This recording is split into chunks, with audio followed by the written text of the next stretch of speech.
Hey, everybody. I'm back. I hope everyone had a fantastic Christmas and a very happy new year.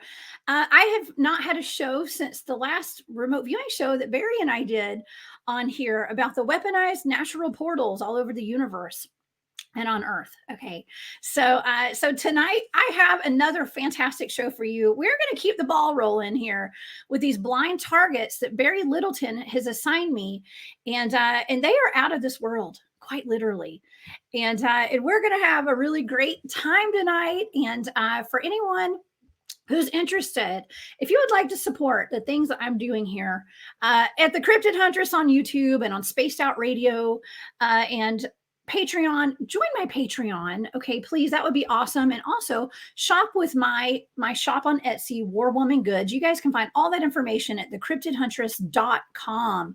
I also have all of my shows posted on my website, and you can get any kind of information about me, what I do, and all that kind of fun stuff. And I got some fun pictures and stuff on there too. So, but yeah, all my shows are on there. My Patreon can be found there.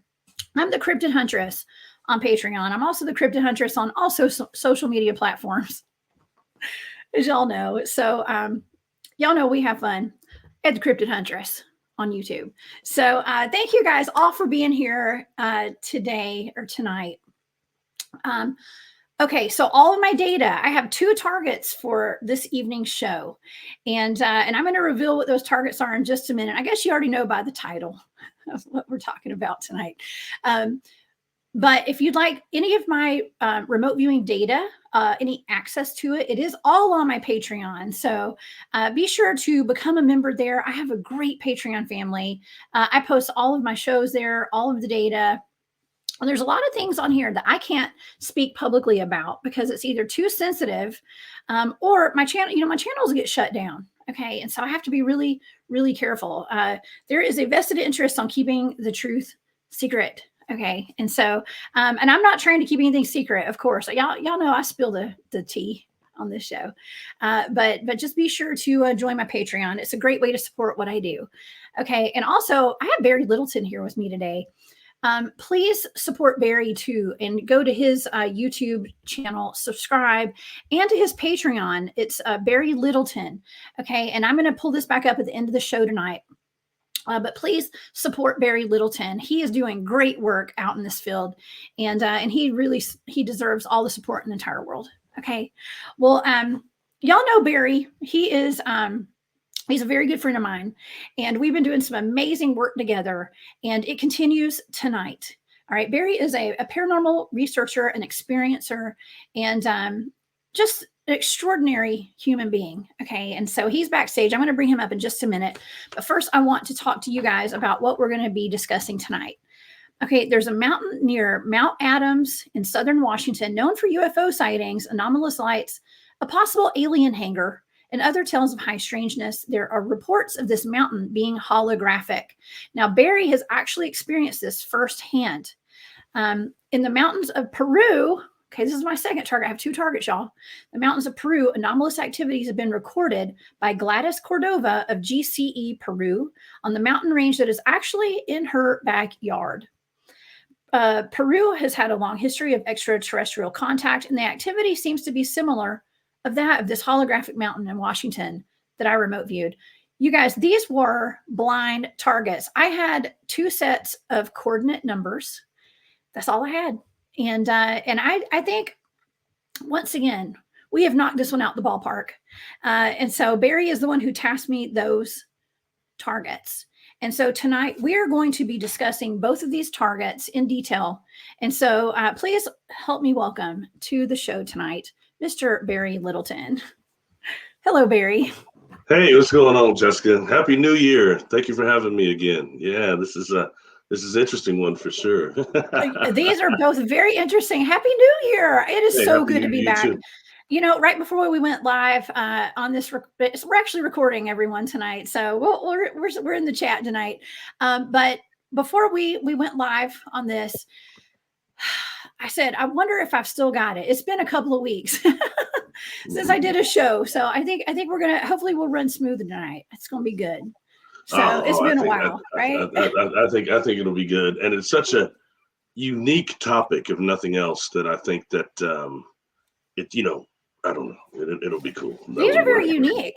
Well, okay, so we have 2 targets tonight, and in the first target that we did, that you gave me, I had no clue what it was. Just like the last time, you assigned me the weaponized portals, natural portals on Earth, and I was remote viewing the sun and the whole universe and the Earth with these portals. We knocked that one out the park. That was a great show. And if anyone missed it, it's on my YouTube channel, the Cryptid Huntress here. And we also aired that on Facebook. But Barry, I never know what I'm going to get when you're assigning me a target. So I got these, and I had no clue what they were. It was a blind target. That means that all I get are a set of numbers, 8 numbers, and I just go. I do my remote viewing stages. And I got a lot of really interesting information, but yeah, I contacted you, and you were like, "Oh yeah, okay." Very interesting data. And so tell me a little bit about what this target was. The first one, we're talking about the holographic mountain. Okay, be a pleasure. Okay, so this is based on, an experience. And let's just say, I'm not a young man, so I thought that experiences like this were kind of behind me, things that just stopped my world, and it's something that stopped my world, I was, this happened in 2016. I was invited to the Ascetti Ranch, actually 2016, 2017, and 2019 to speak. But 2016 was the first time. And also the first time I spoke, my whole professional life, but not over this stuff. And I went there to speak and start having all these experiences there immediately.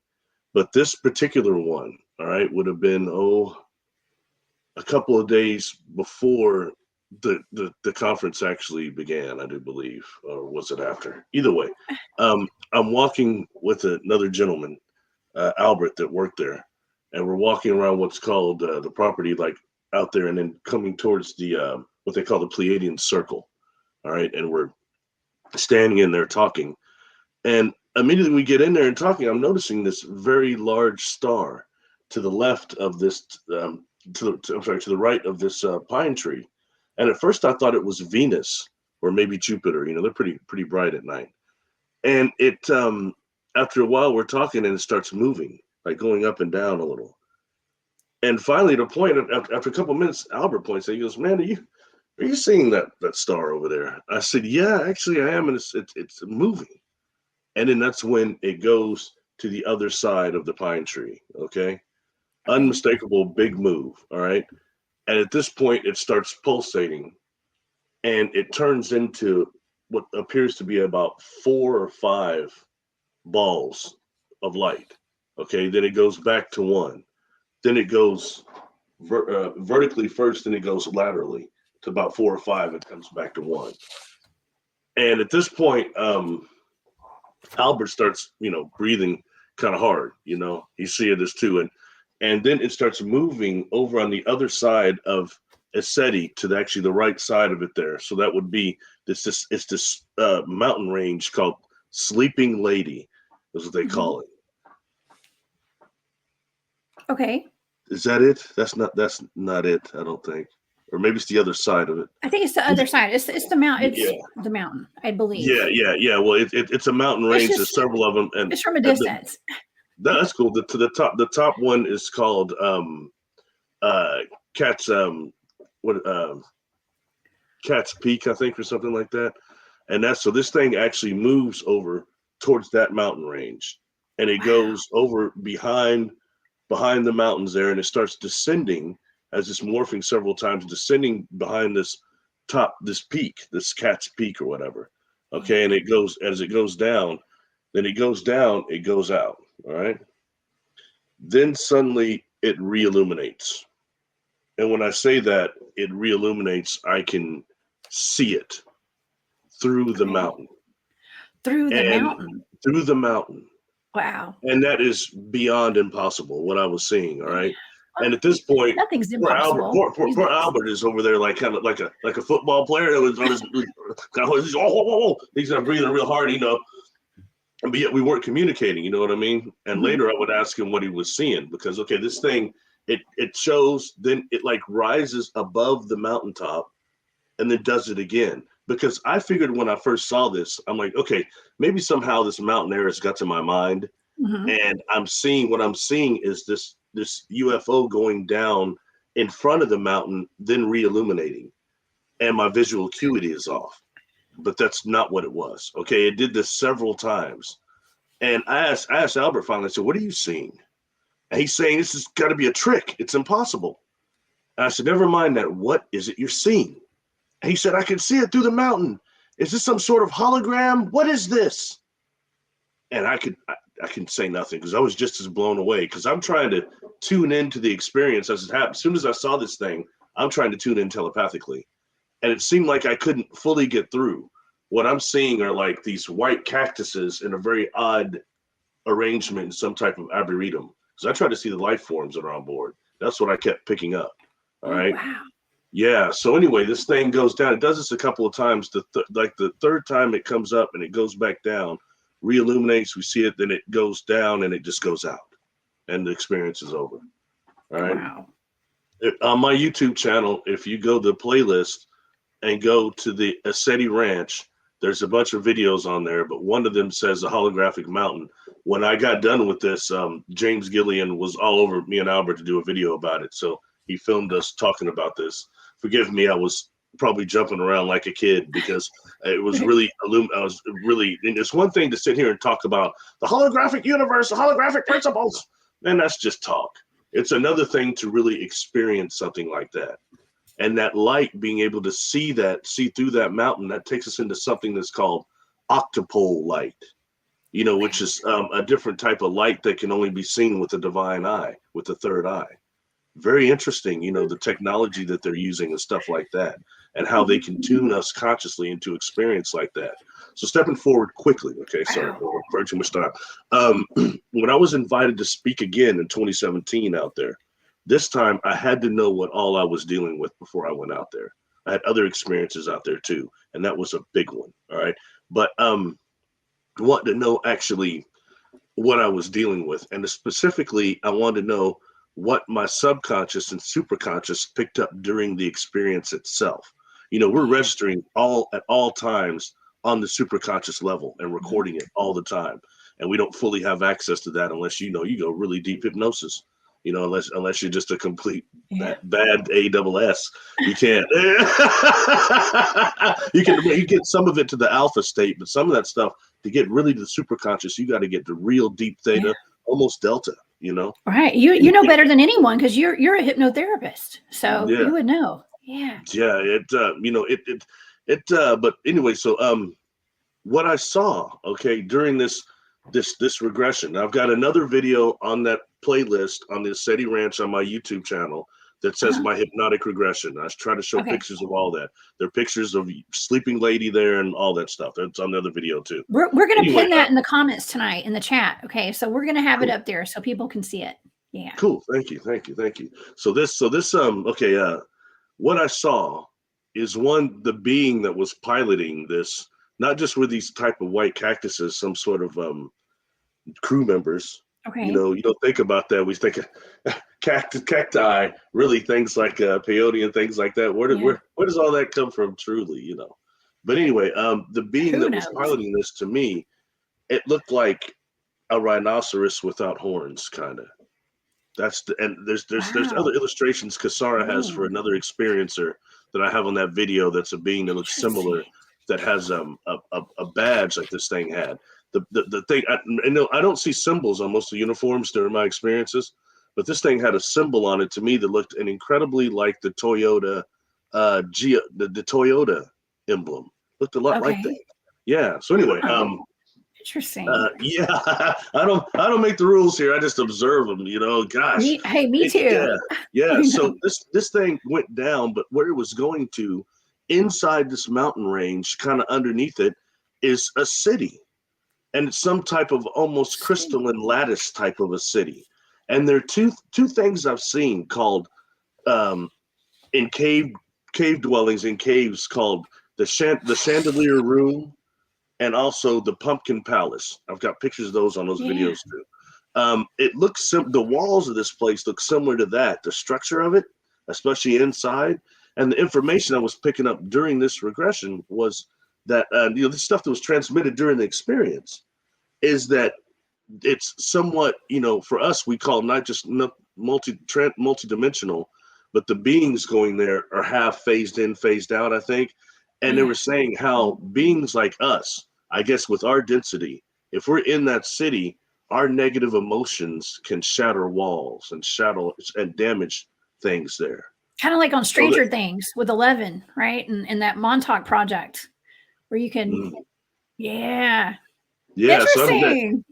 So that's what came out. And so it almost looked like some of it was made of not just crystalline, but basalt, like basalt and crystalline. It was very odd. Like I said, the Pumpkin Palace type of walling in there, but there's something all different going on down there. Completely. So that's the first target. All right. Do you want me to go to the second one real quick? No, let's go. Let's talk about this one and then we'll go to the second one because I want to talk about my data. Sorry, that probably took too long. I apologize. No, it's perfect. It's perfect. We need to kind of, so that way we're on the roll with this target. Let's talk about this target and box it up in a nice little package because this is really interesting. Now, doing remote viewing doesn't mean you always get like right on the target, everything about it.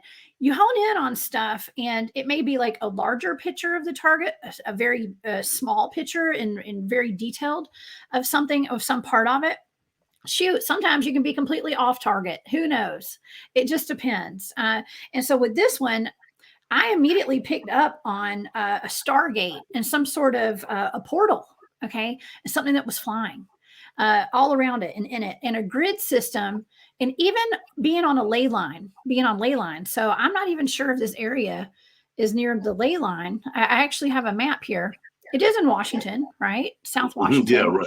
Yeah, right close to Oregon, almost on the border right there. So it absolutely could have a ley line right there. Okay. But okay, so I'll just go through my data. Okay, now I won't go through all of it. Of course, it is posted in my Patreon at the Cryptid Huntress on Patreon if anyone's interested. But my sensory data was, some of the words are hot, floating, baked, large, smooth, pink and purple. Okay, just real basic stuff. Okay, but my analytic overlay, that's how my brain is kind of making sense of what's going on in my sensory data. I picked up on fire, radiation, aviation, avatars, okay, a centaur. Y'all know what a centaur is. Barry, that's like a half man, half horse or something. So I started getting this and I was like, what did Barry give me? What is this target? This is so weird. That's good. Is it good? That's that pilot. Yeah, that's why when you said rhinoceros, I was like, what if that's the centaur? Okay. So, the centaur, century, dots, and then I got a grid square, grids. I was seeing grids.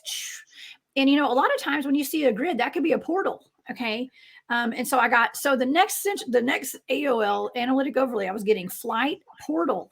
Okay. Stargate, reclaimed. Something was reclaimed right after Stargate. I wrote reclaimed. So perhaps it's some kind of natural Stargate that there may be forces working down there, because the next thing I got was committed in the Air Force.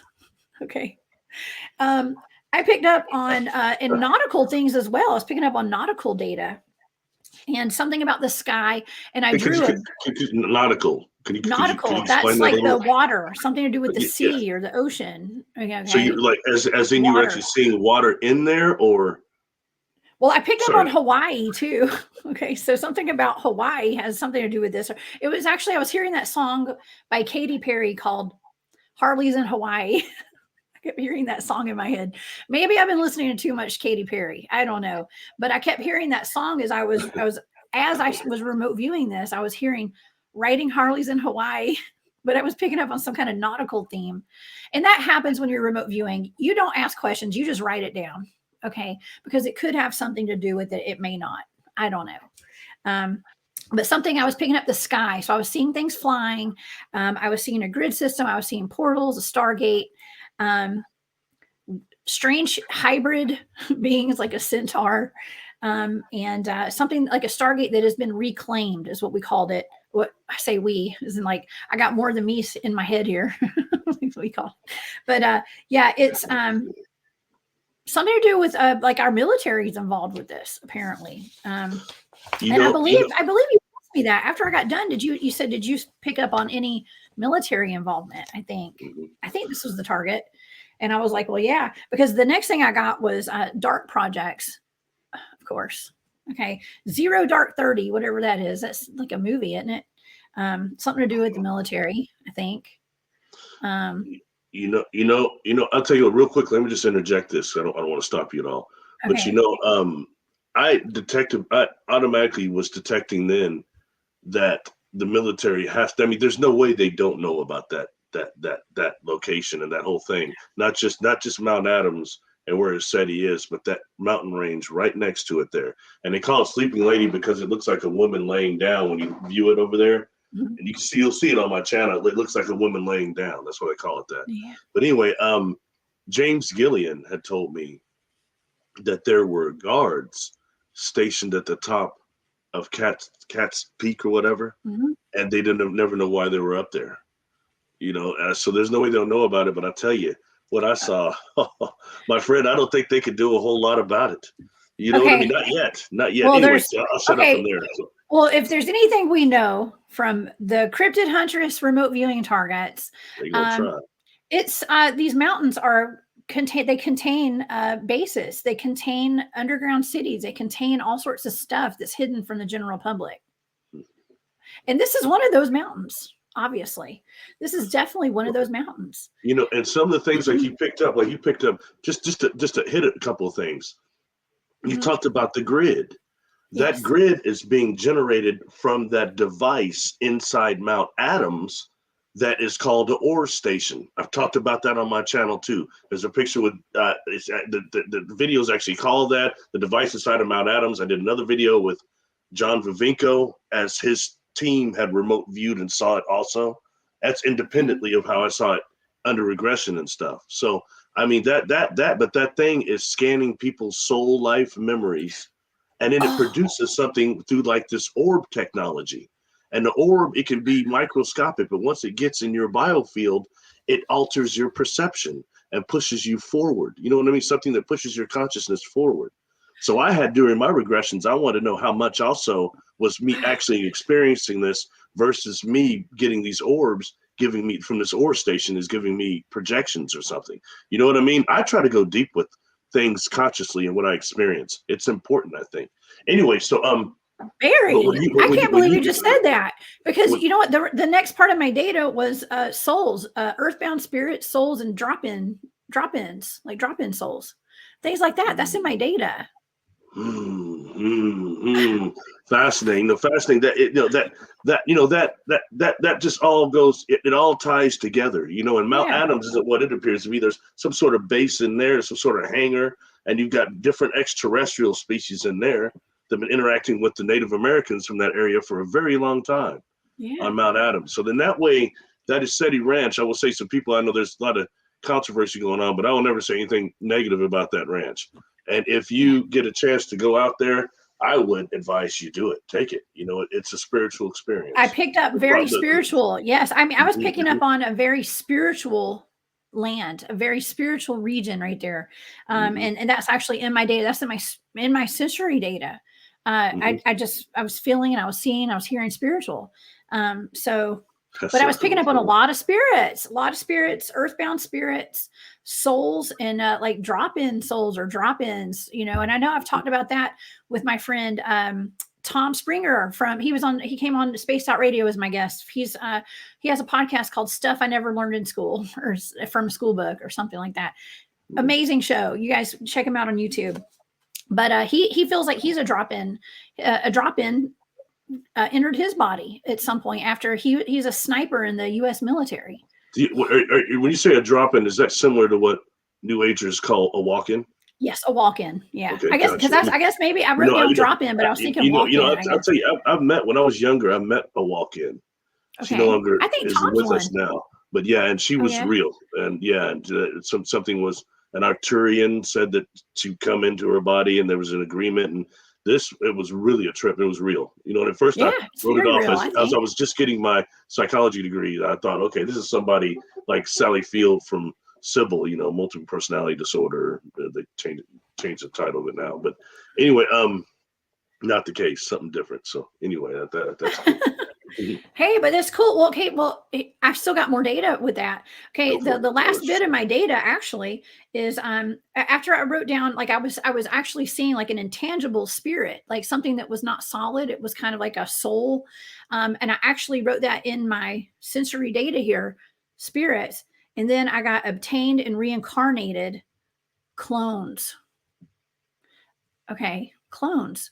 Are they doing some kind of project down there where they're reincarnating souls, like trapping souls and putting them into clones? I know that sounds crazy, but like it was in my data. Okay. So I don't know. I don't know a whole lot about it. I didn't see anything like that, but okay. I mean, I didn't see anything negative like that, but anything's possible.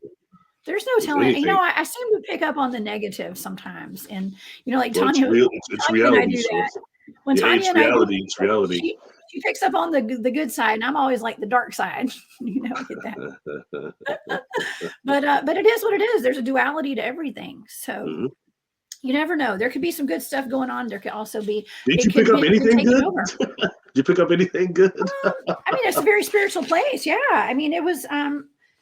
I mean, I didn't take any of it as bad, other than perhaps the reincarnated souls with the clones at the very end. That was kind of odd. But no, I didn't pick up on anything bad. I think portals and stargates are good. That could also have to do, and I'm picking this up now. This could also have to do with a lot of the beings that we see on board those craft are thought forms. Yeah. And they lack corporeal bodies. And sometimes you have this type of cloning situation going on so that they can have bodies to manipulate to work down here, or that's even right. On board those crafts. I think that's what some of those grays are and things like that. Not experienced them, but you've got these different containers for consciousness just to exist in this density. And maybe that's something going on there, or it could also be the worst of it. I don't know. Because I mean, I didn't during the regression, I didn't go and see specific all these things. It was more the structure and information coming in when I was viewing it, And I also tend to focus more on the life forms and what they might be. I always trip out on just non-humans. I think it's really cool, especially once you've been touched by some that are higher vibration, you never forget it, Yes, I know a little something about that, a little bit. I am the cryptid huntress, but they seem to hunt me more than I hunt. You're a contactee too. You're all those things. You're a contactee, and that's something you don't say a lot. But you've had extreme contact. You've had extreme contact like your whole life probably. So and I knew it immediately when I started. Before I even meet you in person, I could feel that Artron energy coming off you. So I knew you were some type of a contactee. You just didn't tell me for a while. Well, it's not something that you want to talk about, really. It's it's I'm very selective. Well, I'm very selective. Now I only tell the world. No, I'm just kidding.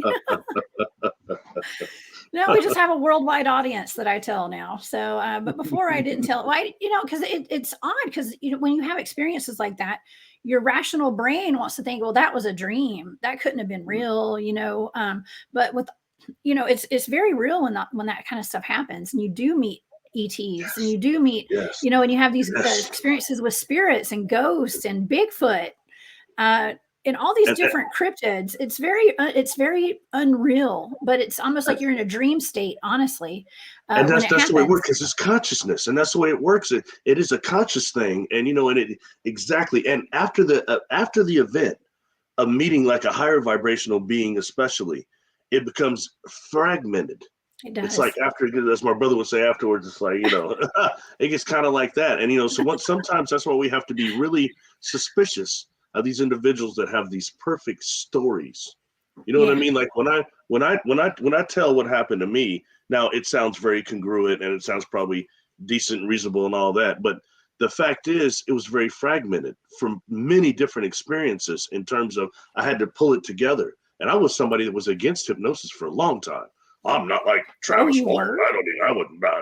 But the fact is, what I could remember for the missing time I had endured on specifically 4 experiences was very fragmented and minimal. But my ego was getting in the way. You know what I mean? Yeah. So I had to finally release that. Anyway, so that's neither here nor there. Yeah. But I feel I you. agree. I agree. But that's why, when people say, oh, don't try hypnosis, you can't trust that, yada, yada. You gotta be kidding me. There's no one to tell you to experiment with your own consciousness. If you've experienced something that happens on these higher levels, it's the vibration of those beings is so fast, it makes the retention of memory difficult. So Is that's that why what it it sits. is? Yes, a lot of times that's what happened to me, Yeah. So like I thought it was Mr. Conscious Experiencer. When I finally did get a professional regression, they took me really deep, and what came out, I had Target on there. It was unreal. I was unprepared for how much it was. It wasn't bad. It was just whoa. You know what I mean? Like it really blow you away. Not Yeah. so anyway. So back to what you were saying is you were still going over stuff. So I'm gonna shut my mouth. Oh no, that was my data pretty much in a nutshell right there. Was it ended with the spirits and the spiritual side of the mountain. Yeah. And so it just kind of what was going on. I mean, it was a pretty general overall view of what's going on there. Mm-hmm. And I didn't know what this was. Okay, like I said, I had Barry. You gave me a set of numbers, and Hey, this is you all the did information great. I got out of it. Yeah, I mean, you did great. I mean, Thank you. everything you reported was connected. I mean, I don't know about the negative what the military's doing there. I remember James Gillian telling me that he thought that they were using a helicopter to try to break into the dimensional door on the side of Mount Adams. That's what they call it. It's a slope. People that have been out there, they point it out all the time. And he said that they were trying to break into that door or something. And that's Wow. supposedly the hangar that the Native Americans would lay someone close to there, a wounded warrior, and the beings from inside would go heal them and then lay them back out. They come walking on Wow. the mountain like sometime later. Yeah, I got a lot of That's interesting, cool amazing. legends amongst Sasquatch activity up there. That place is hot. It is It what it is. is. It is what it is. I would love to go visit there sometime. Yeah, if Yeah. you get a chance to go, really. It also helps. Like the third day you're there, it brings up personal trauma. So if you're a Okay. warrior, it gives you a chance to exercise and get rid of it. You know Oh, what I mean? we But could if all you're use not a that. warrior, you're a coward, that place will run you off the third day. That Yeah. land will. You know what I mean? Yeah, it's a very interesting place. Wow. Well, that's amazing. Well, thank you for tasking me with this target. I think that Well, it deserves to be looked into more by other people. So, but thank you I for think we did a doing good it. job. Thank Thank you you. for doing it, because I know You're you got a welcome. lot of people that want you to do the tasking, and thank you for doing the ones I've chosen. So I don't want Yes. anybody to get upset and say, Well, here's the thing, Barry. You do your research so thoroughly, and I know that you are very knowledgeable on these subjects. No, Even though you thanks. claim that you don't know everything, none of us know everything. Okay, I don't know anything, but I am a channel for the information, and I know how to channel it, and I've been trained extensively in doing that. And it's a very scientific method of viewing these things psychically. So, like I said, if anybody would like to see my data, it's on Patreon at the Cryptid Huntress. Okay, so let's go to our next target, Barry. I think we covered the first one pretty well. Now the second one is going to take us to Peru in South America. All right, and so I did these as two separate targets. I believe I did them on the same day, but I didn't know if they were connected or not. Okay, I had no idea. Like I said, I got a set of numbers, and I went to it. I got to work on them. Now, before we start this target, I want to just kind of go over a few things about Peru that people may be very familiar with. There are these lines. They're called the Nazca lines, right? Nazca, Peru. And some people say you can only see these things from the air, I believe. But this is a very sacred place. I believe it's on some ley lines. And you got to wonder if these things can only be seen from the air, who are they trying to talk to here?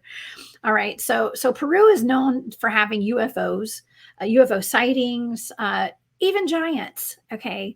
And there's this one UFO that if you go on Google Maps, I actually have the coordinates here. You can find them. I'll post those maybe in my on social media somewhere. But there's a crashed UFO in the ocean right there, is what some people say, and they say it's about 5 miles long actually. Yeah, there's the piece goes. Let's see, Center Square in Peru, where they're talking about UFOs spotted a crashed UFO off the side of Lima, the coast of Lima. It says that there's rumors of an undersea facility off the coast They say that some people say it's an extraterrestrial base, and some people say that it's a top secret NATO outpost. All right. A lot of people think that there's a massive flying saucer, a UFO or a USO. They've been seen floating above a black hole, is what I was reading. So I don't know. Okay, so I like I said, I had no idea what this target was, but it is something in Peru. And so Barry, I would love for you to tell me and tell the audience exactly what this target is, and then we'll get into my data. Okay, cool. Thank you. Thanks for doing this one too. And it's interesting because I feel there's a connection there. There's a lady by the name of Gladys Cordova, and she has a YouTube channel called GCE Peru, and she's got a couple hundred videos on there, and it's really, really interesting. I commend her. All right. And what she has, and she actually started communicating with me. I made a video concerning that Peru. There's on my YouTube channel. We'll link those two. There's two of them I did, but she actually communicated with me and saw the first one. We started talking. Really? Yeah, and what really made me interested in these mountains behind her house is these she's got several footages of different beings. One would be like these things that look like almost dryer sheets, paper towels. Paper towels, aluminum foil. They're floating around, and people try to say it's just trash in the wind. And no, it's not. It's not. You know what I mean? It does. It looks like a plastic bag, like a plastic bag floating, or a large towel or something. It's really weird. It is. Yeah, weird. yeah, exactly. Yeah, like towels sometimes. They do look like that, or magic carpets, you know what I mean? It's like, what? And also there are other things like spears and other things that they see quite a bit there. Sorry about that. Okay. These spears that they see quite often anyway, and other things. Just there's a lot of activity there, and all that. And she also is the one that has recordings of what appear to be giants there. Okay, and that's all on her channel, and they even do some scientific. There you go, right on, Jessica. Uh-huh. Yeah, they're doing breakdowns there of normal people standing around that area compared to these people that were standing up, and they're saying that those are actually giants from that area there. So, yeah, that. Let me plug this in. So, wow, very interesting. Yeah, sorry. It's giants. I mean, I feel like we have like recurring themes sometimes when it comes to a lot of these targets that I've done over the past year with my remote viewing shows. Giants, mountains, giants coming out of mountains, UFOs, and it's all and portals and stargates. It's all so connected, and it's all over the world. Okay, this inner Earth theme, and the giants emerging from these caves in the recent past. Yeah, and that takes. Can you hear me? All right. Yeah, perfect. Okay, yeah, thank you. Okay, and that that takes us into the whole thing with giants in Peru, and that takes us into the red-haired skulls of Paracas, and those are something that kind of connect to what we've studied about the redhead giants too, and the red-haired extraterrestrials that apparently have been on this planet quite a bit. But that's something very Loveland prevalent. Cave or Lovelock. Is it Loveland or Lovelock? I don't know that. Yeah. And the giant of Kandahar. Yeah. It keeps going on, and so that is something that's very, very worthy. So always check out the red skulls of Paracas. That's and those elongated skulls, very interesting. But anyway, so she's the one that also had recorded that on things in her backyard there. Wow. And it's a very interesting one too. All right. Now, what especially caught my attention is she has a video called "The Strange Man Walking Down This Mountain." Okay. He's walking very fast. He's got on this whitest type of suit. And when I look at this individual, all right, I pick up constantly. It reminds me of this individual that told me his name was Alex, Allex, during my experiences, that I call a charter, but also the Temporal Integral Commission. I think there's some type of time people, and time. Time. Let's call them time officers. I don't know. Yeah. And this individual walking down the mountain, I pick up that he's like, it feels like one of them. Does that make sense?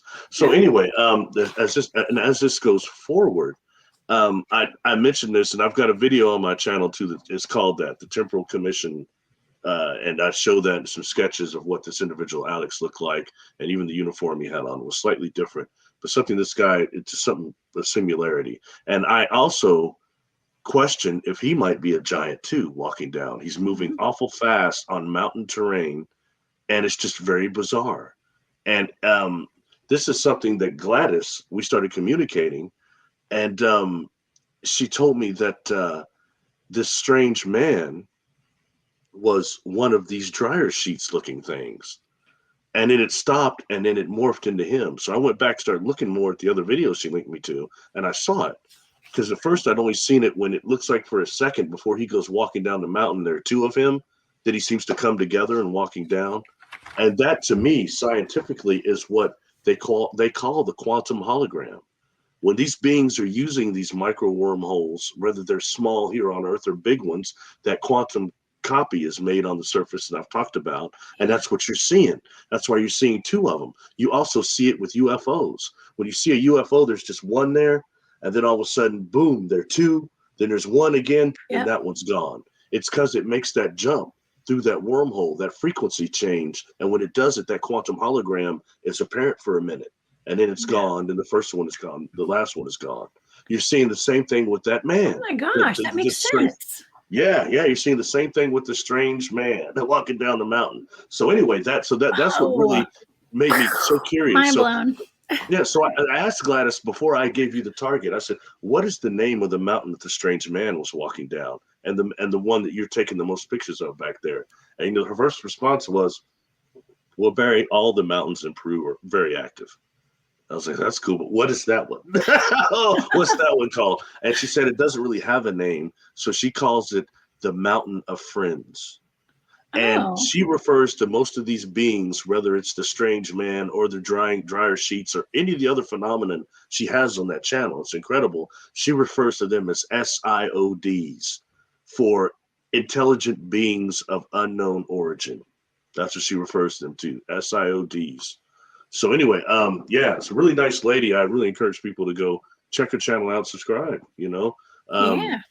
she's Spanish, but Spanish, but we're able to use a translator and talk. So it was cool, really cool. She was really kind to me. So I want to give her a shout out. Definitely. Anyway, so I wanted to task you with that specific Mountain of Friends and what you saw inside and what's going on and how is that connected? What are the similarities between that and the Sleeping Lady underground thing? So now I'm going to shut up. Okay. Well, like I said, I had no idea what this target was. It was just a set of numbers. And so my first sensory data, okay, what I picked up on, I was picking up slim and slender, fast, anomalous, obtain, flying, speeding, unnatural, observing, watching, and something that's loud. Okay, I heard loud. Now, I actually on my analytic overlay where I'm trying to make sense of the sensory data, I was picking up on like a package or some kind of suitcase or something that I was seeing, something that had some clothes on, like a tire. I picked up on a jet. Why am I coming up with jetpack on all these this is the second time I picked up on a jetpack, whatever that is. A hero. I was picking up on caves and a cavern, caverns and caves, a structure, and something that looked like the moon that was off planet. It looked like it was off planet to me, but it looked more like something that would be on the surface of the moon. I was getting tied up. Something about the public knowledge. There's something about the public and public knowledge. Engines, propellers, understanding is in retreat. Okay, I don't know. Those are just some of the words I was coming up with, and I drew what looks like a triangular shaped craft. Something triangular. Okay. I also was picking up that there was something that was displaced. Okay. Something was displaced, lost, and it was leaving. Okay. Perhaps it's that giant, I'm not sure, but I was picking up on something that had been displaced and it was lost. And it was either leaving or it wanted to leave. Okay. Now I also was picking up on, I'm not, well, if anyone would like to see all my full data, please go to my Patreon because there's something on here that's a little odd. I don't want to discuss that because my channel got taken down. Yeah, something about let's just say Epcot, boycotting Epcot. Okay, boycotting that. I don't know what's going on in that mountain. Okay, so but anyways, it's something about. I kept picking up on retired. Something's retired. Something's been retired there. I picked up on that twice, or a person was retired. So Barry, I'm not sure what that's about, but I was getting lost in space. Okay, and I did pick up on something that was displaced. It was lost. It wanted to leave, or it was leaving, but something that was lost in space. Okay, footprints, and I got that there's a cover up going on. Whatever's going on on this target, there's a cover up going on right now, and I was told to go away when I was reviewing it. Yes, I was told to go away. I was. Wow. Go away. I heard that. So that's when I shut the target down because I knew that like I'm walking on thin ice with some of these, and I have no idea what this is. So I was told to go away, and I shut it down. I think that's taking us very much into excuse me, into the stories of these wrecked spaceships or spacecraft there. You know, you've got places in Peru. There's several times that's been mentioned in that area, and about underground bases or undersea bases, USO bases. Yeah. And you know, it makes sense. You know that whatever is going on, that's been going on a very long time, and the amount of current intelligence trying to do infractions. You know, another place that was hot was, I believe, I don't want to say mispronounce this, the Pyrenees Mountains. Pyrenees, yeah. Pyrenees, okay, yeah. I guess because my sister has a Great Pyrenees dog, so we call it that. Well, that's cool, man. You saving my butt because I could easily butcher that word. I got you I back. consider that a stroke of luck. Yeah. But in those mountains, there was another crash, and you had beings up there that called themselves the Umos, that created these things and gave to humanity the Umo papers, things that Stephen Hawking apparently didn't really like. You know what I mean? Yeah, that's always worthy to look in. The Umites, UMMITES, and the Umo, and that whole thing that went on in the Pyrenees, how they crashed, then they're supposed to come back at a certain time, yada yada. Yeah. I mean, that almost takes us. You know, this takes us into concepts like that movie Cocoon, that is full of secrets and information. You know, what does he say? He says, you know, we had to leave some of our people here because it sank in Atlantis, or the Atlantis sank, and you know. Interesting. You know, and that's interesting because this crashed spaceship that's allegedly off the coast of Lima, Peru, which they say that's what that is. Some say that's the lost city of Atlantis, or it could be. Like, it's 5 miles long. I don't know. It's just speculation. Well, you've got these larger ships that can be called not just Legion ships, but also bioships, and what they are like moving cities. To a degree. And that reminds me, some say, I'm not going to say whether I know or not, but some say that there's a crashed spaceship that's a couple of miles long, at least a mile long, on the moon, on the dark backside of the moon, actually, I believe. So, who knows? You know, there's been a lot of talk of that, and there's the one that's called the Black Mona Lisa. And she was that figurine that was found supposedly, and it's a spaceship that they found. It's like supposedly from Apollo 13 or 14. Yes. I as much as I love BET's Black Extraterrestrials and Melanin Diamond Extraterrestrials, I don't really buy that story, because when that had first come out, I had saw another film that was these gentlemen that were there from France, and they were making this doll, this thing. They were making all of it. And then people say, oh, no, that wasn't real. That was to discredit it. But that thing was out and it went away real quick. You can still find the other footage, but I've never seen that again. These guys that were making that. So I question it. You know what I mean? Yeah. But nonetheless, we've got these civilizations, and some of this is just to muddy the waters, you know? And out there, that's very fascinating, because that's supposed to be a hot spot, period. But all these crashes make sense too. You've got crashes, and then you've got bases and things from when this was still a Type 1 civilization. So, yeah. Well, I picked up that there's something. I had no idea there were crashed UFOs and all that kind of stuff around this area. I am tickled pink actually with this data. I mean, I don't know for sure. I didn't pick up on a lot of giants, but there was something that had been displaced and it was lost in space. And I was picking up on a lot of space data. and in outer space, and things that had wanted to go home or they were leaving and they were displaced, and things like that. So I was picking up on more of the ET aspect of it, I guess, and not so much the giants. But I don't know, because there's footprints, and who leaves these big old footprints? Giants and Sasquatch, So that's interesting. So overall, you're saying Peru is especially hot, yes, because of these crashes, the very I large guess so. crash, especially. I think, and so most you're of these saying giants that. and everything. Me, Yes. yeah. Yes. I mean, but We're it both makes saying sense. that. I mean, Let's go ahead and overall, say it. that's really that's important. You know what I mean? Mhm. Especially if you're dealing with something like one of those bioships. And I talked about that before. If you think about it, that even somewhat connects to what we talked about, High Brazil and the Phantom Islands. I've been saying for a long time that I believe those are craft that come up from the inner earth. And we start thinking the real structure of some of the inner earth being these catacombs to a degree. And you have these chambers where you can have these cities and these ships can hang in the inner earth. It's very important when you see these these UFOs going into mountains, going down into the ground, or going into the sea. So you're gonna, and naturally, if you have a big crash there already, they're gonna build all sorts of bases around that thing, or to try to resurrect it, whatever they're doing. And you're making the connection that's fascinating. It explains why that's such a hot spot, more than just it's on a ley line, or is it? Is Peru on the ley line? Let's see. Well, actually, I just have the United States on the ley line map, so I don't know. I'm not sure, but we'll look that up and find out. I mean, I would say if I don't know how close Nazca is to this lady's backyard, Gladys's backyard, but it's in Peru. That's a good question. That's a good question.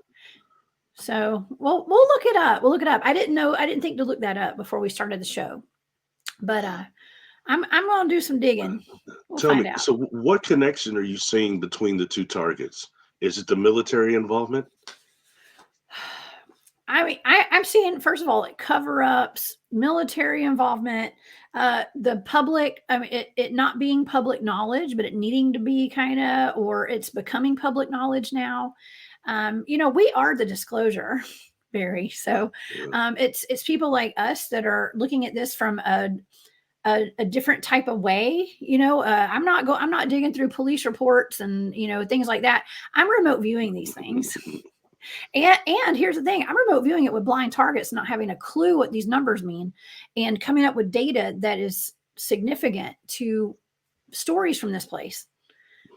Okay, so this is for entertainment purposes only, audience. Okay, don't come after me. My friend, you're a little more nervous on this target than you've been in, I think, any of the ones we've done. This is fascinating. I'm sorry. I didn't mean to make it like. It's okay. No, I was just told to go away. And so I did. And so there's obviously vested interest in a lot of these targets that I have to be very careful. And so that's why, now, just gotta be careful. I must ask. I got the moon on this, Barry. Okay. Who do you feel it was? Well, that's connected.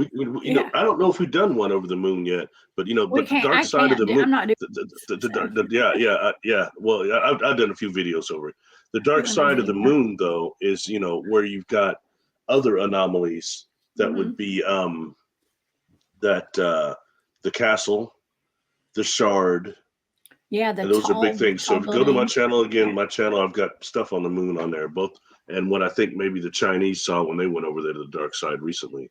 So it's very, very interesting, all the way down to where people that believe in this solar flash thing, and you got people like the individual told me, well, what I saw, they claimed to have been to the moon and said on the dark side, it was the solar flash that caused some of the mountains and things to be crystallized to a degree. Wow. From the solar flash. It could be true. I don't know.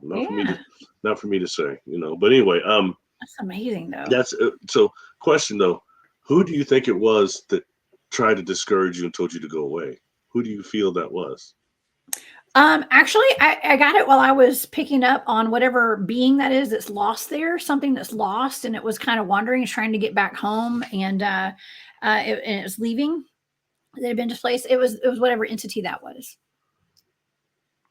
That's what I picked up on, because that's question. Do you think that could be that 5-mile ship itself?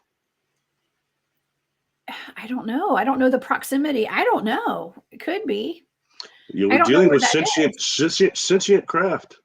A Yeah, lot of these things, and people don't go could into be. that so much. We're not dealing with all nuts and bolts, definitely. And you're picking up, you picked up aquatic on the other target, the Sleeping Lady I did. target, and is that connected to this thing that's under the sea, this trapped ship?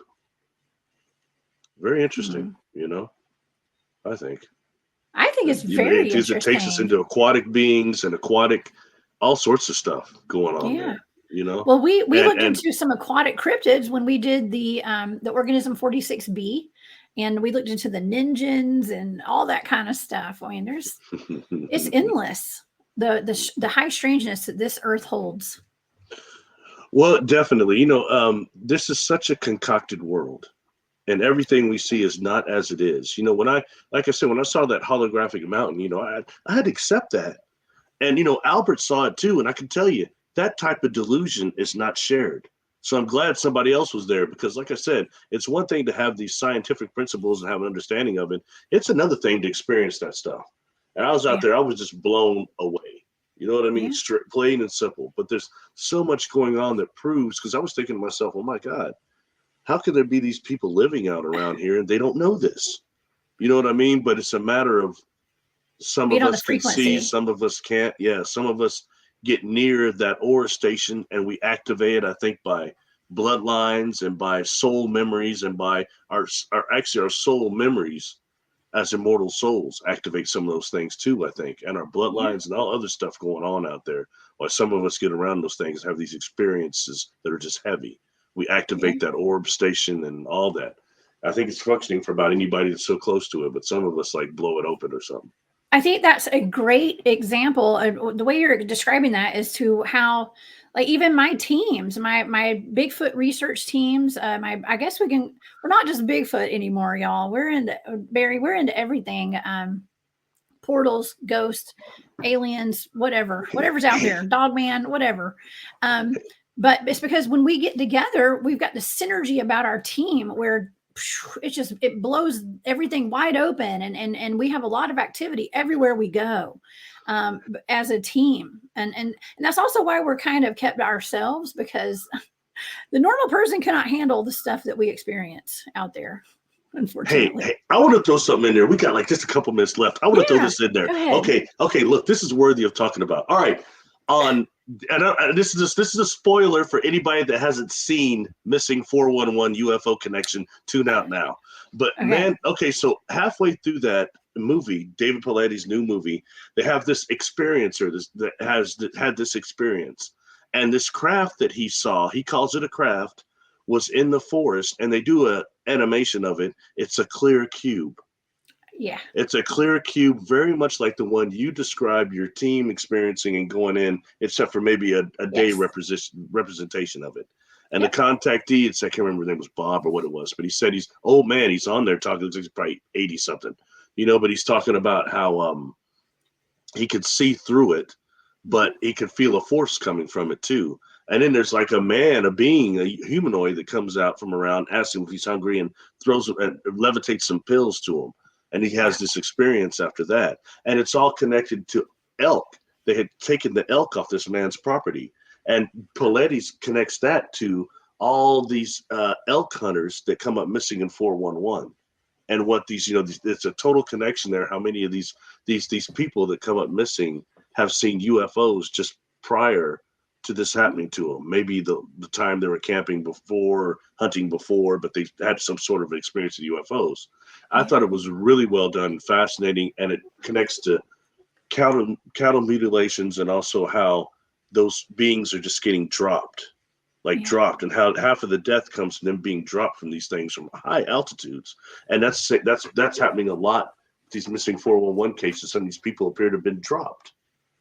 So Yeah. anyway, food for thought. But as far as the cubes, as far as you and I have done shows on cubes, Yep. I've got stuff about the cube on my channel that were connected to my experiences, and just I want to be known that you addressed that, your team addressed that, you've been talking about it, and you're having a major representation of it right there. That's How right. these can be just not just different dimensions, but also craft, different densities. It takes us to a whole nother thing. I mean, I'm not going to say that we're on the, the frontier here. Okay. But that was, I came out guns blazing last year talking about the cube with my team. And here we go. David Politis, Missing 411, the UFO show. They address that there. And I got to say, Barry, you and I were some of the first people to really talk about this in depth in public about this stuff. So thank you, Barry. Thank you for acknowledging that. It's been a pleasure. It's been so much fun, and we're not done. We're just getting started. Like I said, we're coming out hard in 2023. And I've got something I've got to do tonight, but I'll jump in to the chat room the first 30 minutes and just try to chat with people on there a little bit.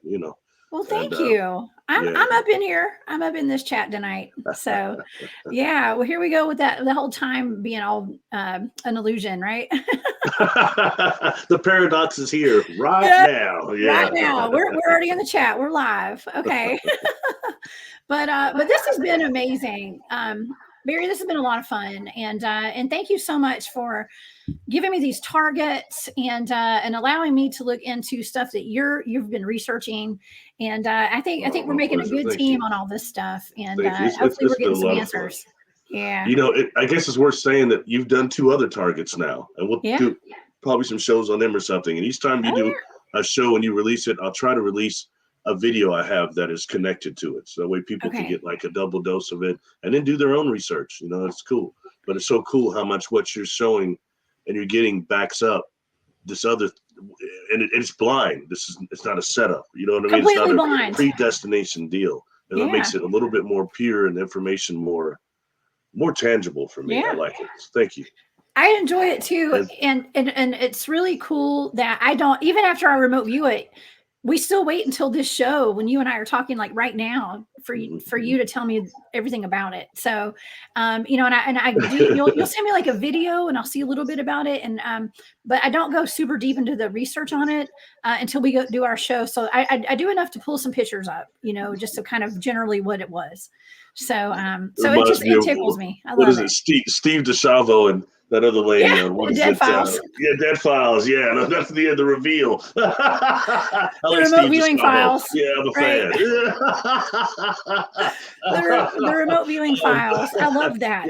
It'll be really good, and I think the other ones are going to really take us down the rabbit hole. So there'll be a lot of fun too. And the last 2 that I just did was for one target, basically, that I looked more into.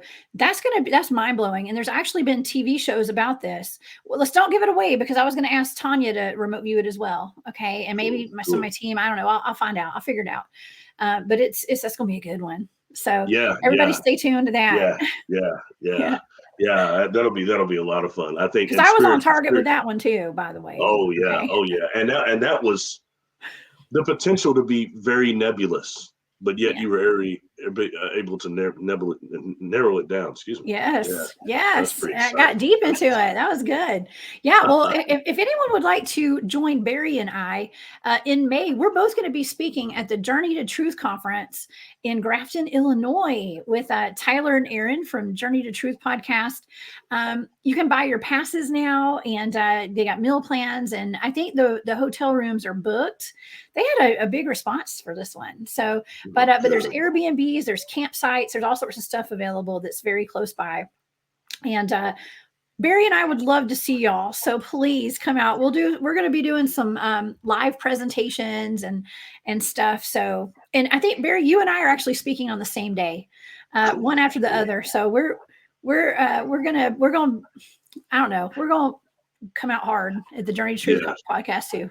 Yeah. And I'm going to talk about some things that are like standard. I know people always want me to just talk about contact experiences, but like I do in my presentation, I think I'm talking about bringing some stuff in it's all connected, but it's going to be just more than that. And I want people to really see the connections consciously, what it is and what's going on. So and maybe we can do some of our remote viewing stuff there too. We can talk about some of our things. Maybe we can do a little thing together and we talk about some of this stuff. So I'm down for it. I'm down for it. Definitely. Okay. It'll be a lot of fun. I'm looking forward to it. And I'm honored to be invited there. So me too. I take it real serious. You got a lot of people paying money to go to those things, and they deserve to be heard and to get to talk to the presenters and stuff like that. I think it's important, and that's the fun part to me anyway.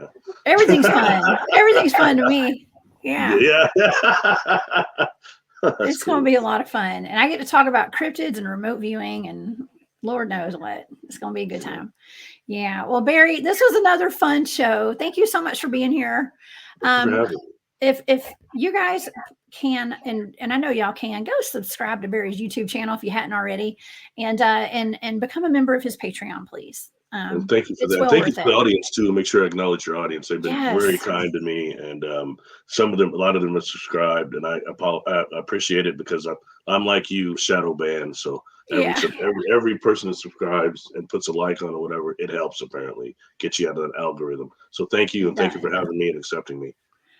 Oh, awesome. Well, thank you to everybody here tonight. You guys are awesome. Yes, I'm in the chat tonight. And I hope you guys will join me this weekend.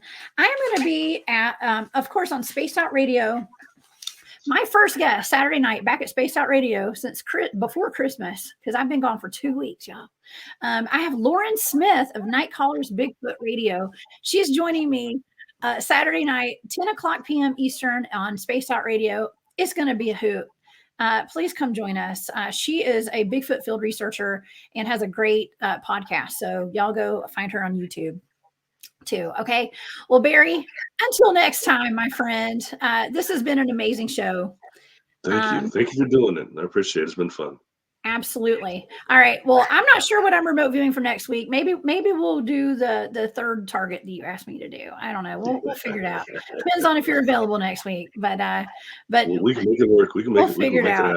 Yeah, these are fun. Okay. All right. Well, Barry, have a wonderful evening. I hope you're having fun at your football game.